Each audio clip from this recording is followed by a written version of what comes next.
Captain Elara Reed squinted at the holographic display floating before her on the bridge of the ESS Audacity. The anomalous readings from the planet designated KC 4786 had persisted for 3 days now, defying explanation by the ship's most sophisticated analytical systems. "Commander Chun, what's your assessment?" she asked, turning to her science officer who was hunched over his workstation, brow furrowed in concentration. Wei Chen looked up, the blue light of his console reflecting in his dark eyes. "Captain, I have never seen anything like it. The quantum entanglement patterns are reversed. It's as if causality itself is inverted on the planet's surface." "English, Commander," Lieutenant Kareem quipped from the tactical station. "Time," Chen said, his voice barely above a whisper. "Time is flowing backwards down there." The bridge fell silent as the crew absorbed this information. Elara felt the familiar weight of command settle more heavily on her shoulders. Humanity had encountered many strange phenomena since achieving faster-than-light travel 50 years ago, but nothing like this. "Are you absolutely certain?" she asked. Chen nodded, his usual scientific caution overcome by the overwhelming evidence. "The Hawking radiation signatures are unmistakable, and the hyperspace distortions match the theoretical models for a temporal inversion field. Is it natural?" First Officer Tomas Reyes asked from his station to Elara's right. "Unknown," Chen replied, "but the field is perfectly stable and encompasses precisely the planetary boundary. The odds against that occurring naturally are astronomical." Elara studied the holographic representation of KIC 4786 rotating slowly before her. It appeared deceptively ordinary, a terrestrial planet with blue oceans, green and brown land masses, and swirling white cloud formations. Like Earth, but untouched by human industry and pollution. "Prepare a drone for atmospheric entry," she ordered. "Let's get a closer look before we commit to a landing party." "Captain," communications specialist Maya Okafor interrupted, her hand pressed to her earpiece. "We are receiving a transmission from the surface." Another silence fell across the bridge, heavier than the first. "That's impossible," Reyes said. "Our arrival was unannounced. This was supposed to be an uninhabited system." "Play it," Elara commanded. Maya tapped her console, and a voice filled the bridge. A human voice, clear and confident. "ESS Audacity, this is Dr. Elara Reed, previously captain of this vessel. Coordinates for a safe landing zone are being transmitted to your navigation system. We have been expecting you. Welcome to tomorrow." The landing shuttle cut through the upper atmosphere of KC 4786, buffeted by turbulence that rattled the hull. In the pilot's seat, Lieutenant Kareem maintained a steady hand on the controls, guiding them down toward the coordinates provided in the mysterious transmission. Beside him, Elara kept her eyes fixed on the sensor readouts. The landing party consisted of herself, Kareem, Chun, and the ship's chief medical officer, Dr. Imani Okafor, Maya's older sister. Reyes had remained aboard the Audacity, ready to extract them if necessary. Entering the temporal inversion layer in 3, 2, 1, Chun counted down, watching his instruments intently. Elara braced herself, though she wasn't sure what to expect. A jolt? Pain? Disorientation? Instead, there was nothing, no physical sensation at all to mark their passage into one of the most bizarre phenomena ever encountered by humanity. "Vital signs normal," Dr. Okafor reported, studying her medical scanner. "No physiological changes detected. That's because we're still experiencing our own personal time stream," Chen explained. "Our quantum states are self-reinforcing." But look outside. Elara turned to the viewport and gasped. Below them, a river flowed upstream. Birds flew backwards through the sky. Clouds formed from rain rising up from the ground. "Fascinating," Chen murmured. "We are observing events in reverse, but we ourselves are moving forward in time as normal." "There," Kareem said, pointing at a clearing near the edge of a forest. "That must be our landing zone." As they descended, Elara noticed a structure at the clearing's edge, a building of sleek, curved architecture that seemed to blend harmoniously with the surrounding landscape. And standing before it, a group of people watching their approach. The shuttle touched down with a gentle thud. Kareem powered down the engines, and the whine of the thrusters faded to silence. "Atmosphere is breathable," Chun confirmed, checking his readouts. Temperature and pressure within Earth normal parameters. Standard precautions, Elara instructed. Environmental suits until we are certain it's safe. They donned their transparent helmets and cycled through the airlock. As the outer door slid open, Elara stepped onto the soil of KIC 4786, the first human footprint on this impossible world. The waiting group approached. 5 individuals, all wearing uniforms similar to those of the Audacity's crew, but with subtle differences. And at their head walked. Elara stopped in her tracks. She was looking at herself. The other Elara, older, with streaks of gray in her dark hair and lines around her eyes that spoke of both laughter and hardship, smiled with familiar quirk of lips. Captain Reed, the older Elara said, I've been waiting for this meeting for 20 years. Though for you, I suppose, our conversation just ended. They sat in a conference room inside the structure, which turned out to be the primary research facility for what the inhabitants called Tomorrow Colony. The landing party had removed their helmets after environmental scans confirmed the air was not only breathable but pristine. Across the table sat their counterparts, older versions of themselves who had apparently been living on this planet for 2 decades. I know you have questions, the older Elara said. I remember having them myself, sitting where you are now. How is this possible? Chun asked, looking at his older self with undisguised fascination. How can we exist simultaneously in a backwards flowing time stream? The temporal inversion only affects the planet itself and extends approximately 100 kilometers into the atmosphere, the older Chin explained. Our physical bodies exist in a quantum bubble of normal temporal flow within a larger inverted field. But everything we observe outside ourselves moves backwards. Why tomorrow? Kareem asked, nodding toward the window where the strange backwards world continued its reverse journey through time. Because on this world, tomorrow has already happened, the older Kareem replied with a wry smile. The future is the past. We can observe it unfolding in reverse. The younger Elara shook her head, struggling to process the implications. You're saying you have already lived through everything we are about to experience? You know our future. Yes and no, her older self replied. We know what happened to us. But the moment you became aware of this place and its nature, causality forked. Your future is now uncertain. You have knowledge we didn't have at your point in the timeline. This violates every principle of temporal mechanics, the younger Chin muttered, which is precisely why we have remained here to study it. His older counterpart responded. The scientific value is incalculable. The younger Dr. Okafor, who had been quietly observing until now, finally spoke. What about the rest of the crew? Are they all here too? A shadow passed over the faces of the older group, and the younger landing party felt a chill descend over the room. No, the older Elara said softly. Not everyone chose to stay, and not everyone survived what came after. Later, as the strange backwards sunset painted the sky in a progression from dark hues to brilliant light, the younger Elara walked with her older self along a path that wound through gardens of earth plants growing alongside indigenous vegetation. It's beautiful here, the younger Elara commented, watching a hummingbird fly tail first from flower to flower, withdrawing its beak as nectar flowed back into the blossoms. We have had 20 years to build it, the older Elara replied. Though the terraform engineers would tell you they have barely scratched the surface of what's possible. You still haven't explained why you stayed, the younger Elara said.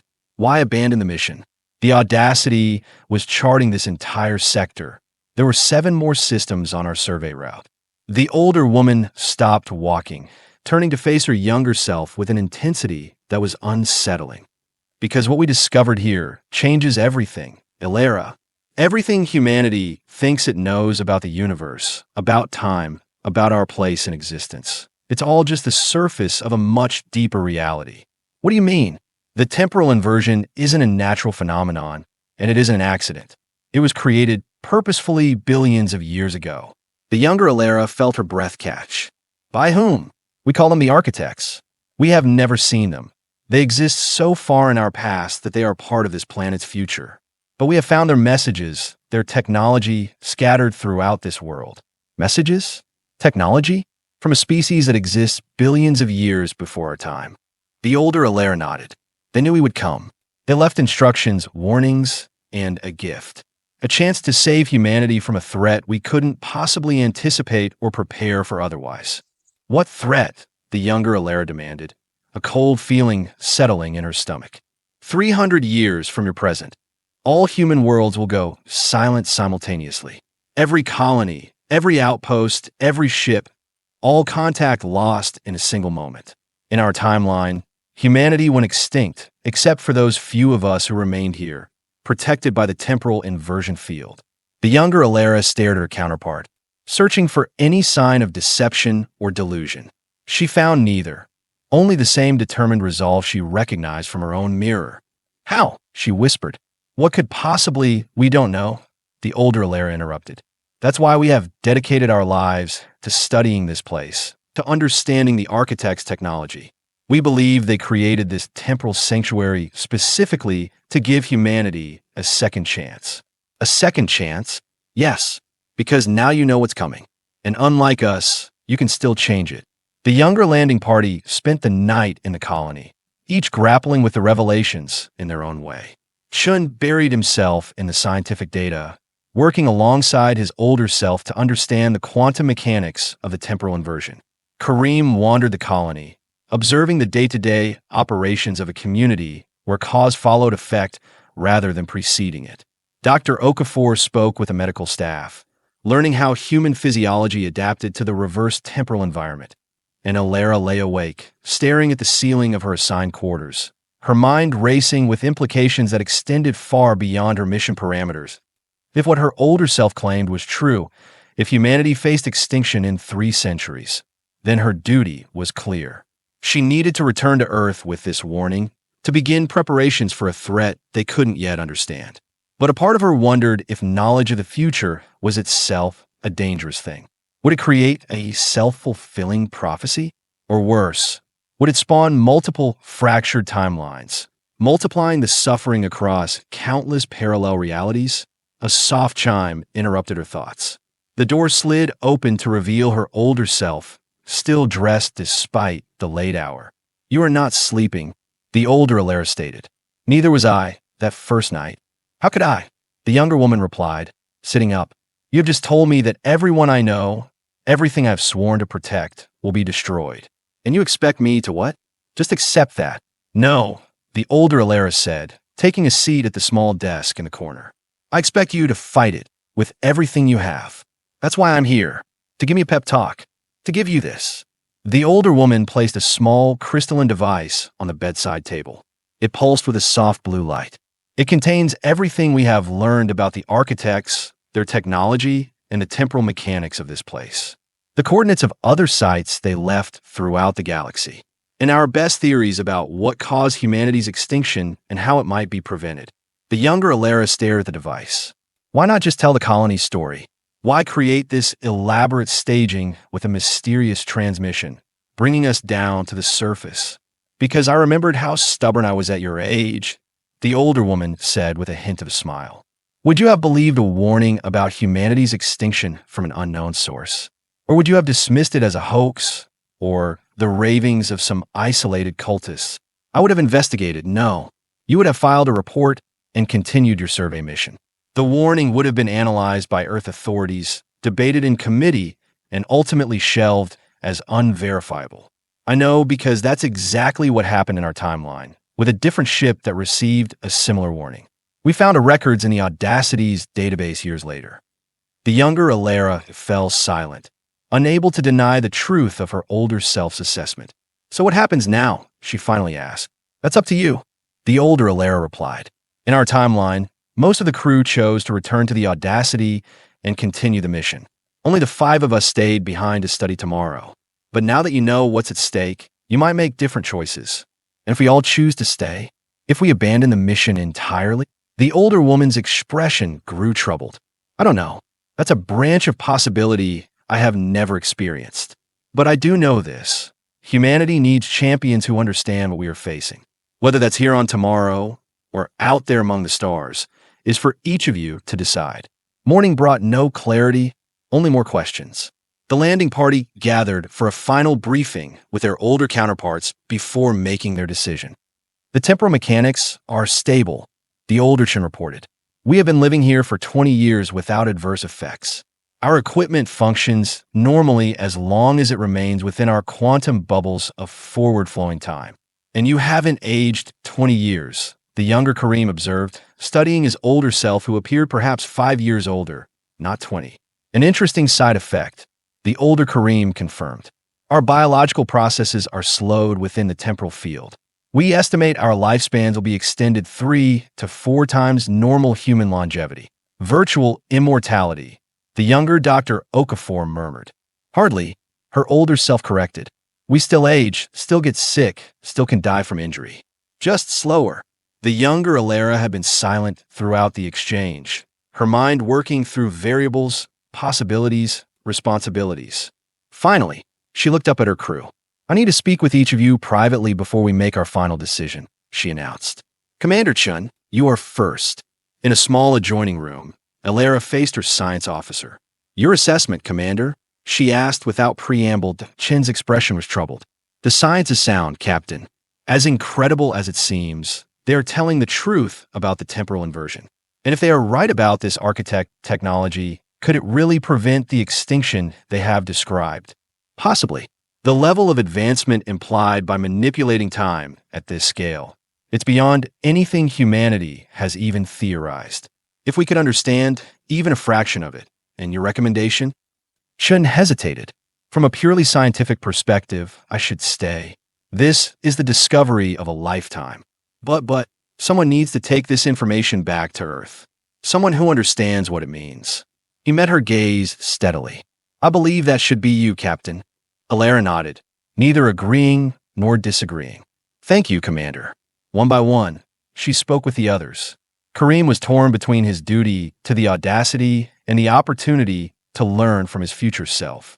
Dr. Okafor was fascinated by the medical implications, but worried about her sister still aboard the ship.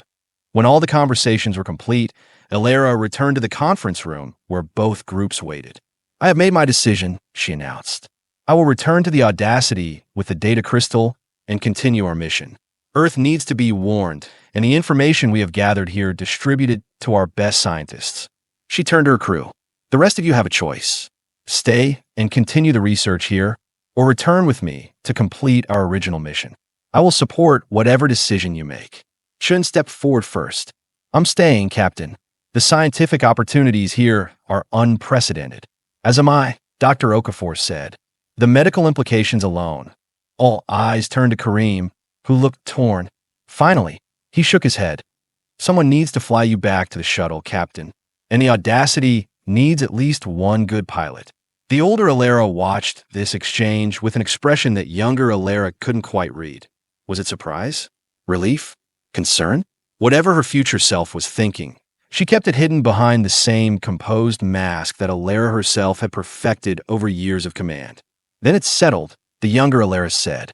Commander Chun and Dr. Okafor will remain on tomorrow to continue the research. Lieutenant Kareem and I will return to the Audacity and bring word of your discoveries back to Earth. Not exactly as it happened for us, the older Elara commented. The timeline is already shifting. Is that good or bad? Kareem asked. Neither. It just is. Causality finds a way to balance itself. She turned to her younger self. You will need to be careful how you present this information. Too much too soon, and you will be dismissed as delusional.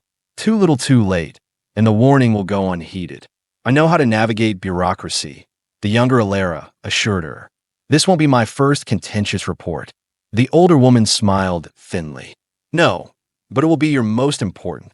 2 hours later, the shuttle rose from the surface of tomorrow, carrying Elara and Kareem back to the Audacity.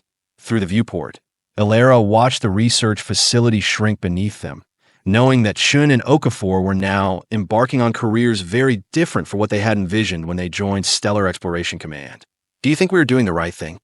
Kareem asked, his hands steady on the controls despite the uncertainty in his voice. I don't know, Elara admitted, but I know we are doing the necessary thing. Someone has to warn Earth, and someone has to stay behind to learn more about the architect's technology. This way, we have covered both imperatives. And if they are wrong, if this extinction event never happens, then we have lost nothing except the time it takes to investigate their claims, Elara replied. But if they are right. She left the sentence unfinished, but both of them felt the weight of what remained unsaid. If their future selves were right, then everything depended on what they did next. As the shuttle broke through the upper atmosphere, the strange effects of the temporal inversion faded. Outside, the stars no longer seemed to move in reverse, and the laws of physics that humanity had relied upon for millennia reasserted themselves.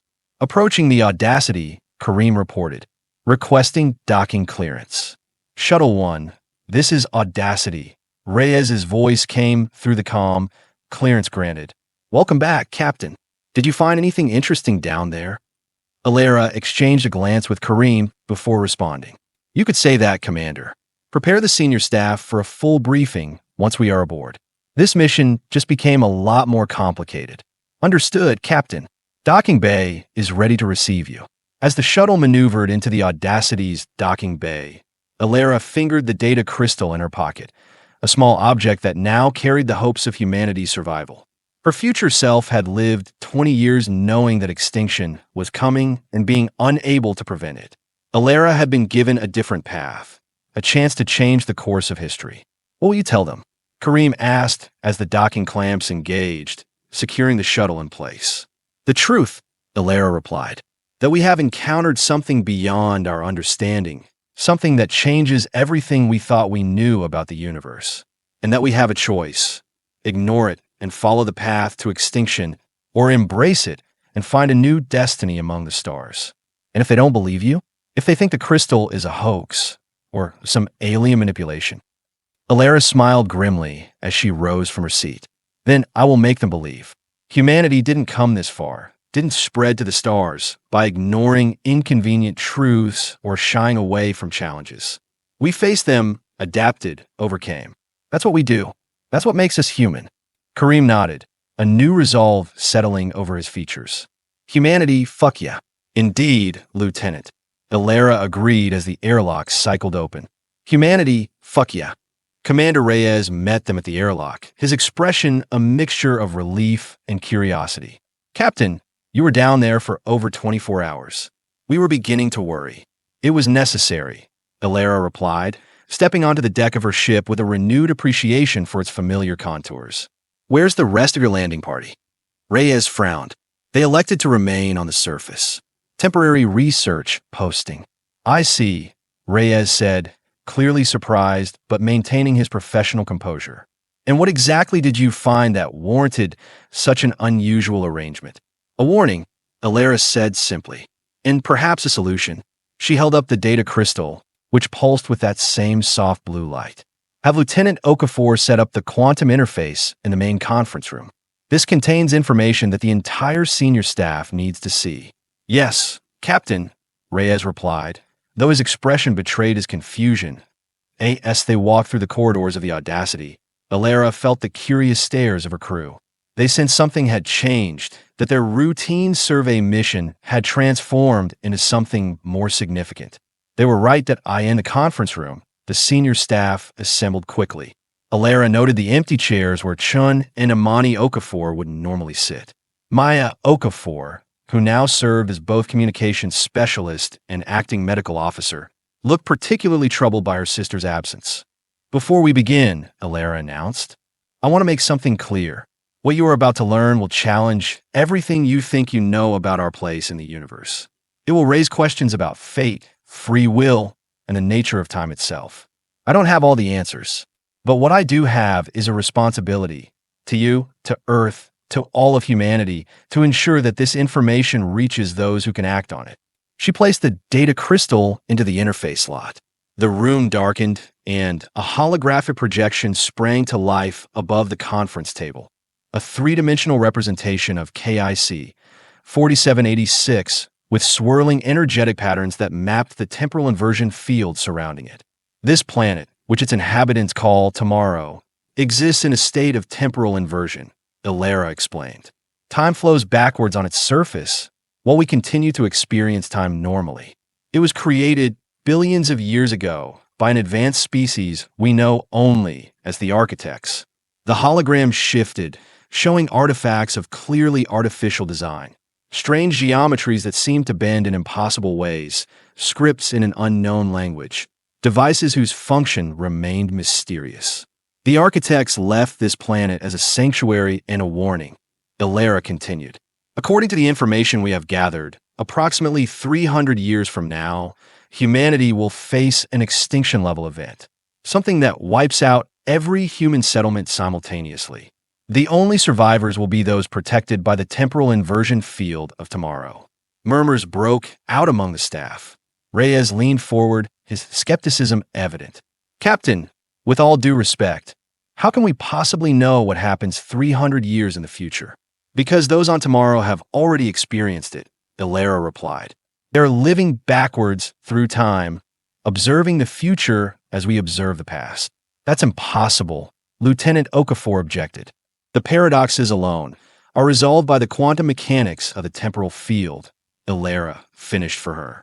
I had the same objections, Lieutenant, but the evidence is conclusive. The hologram changed again, displaying complex equations and models that Shun had developed to explain the phenomenon. Our mission has changed, Elara declared. We will complete our survey of this sector as planned, but our primary objective now is to bring this information back to Earth and to locate other sites the architects may have left throughout the galaxy.